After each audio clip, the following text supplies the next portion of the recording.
Hey, Dr. C here. I just wanted to talk about something.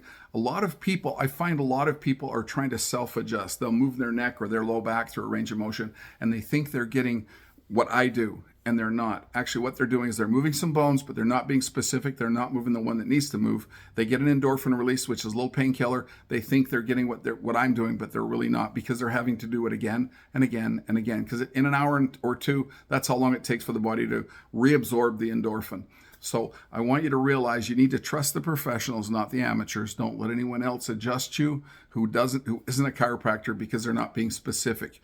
That's it. It comes down to specificity. So see your chiropractor for any of those areas that need to be adjusted, okay? Have a great day. Take care.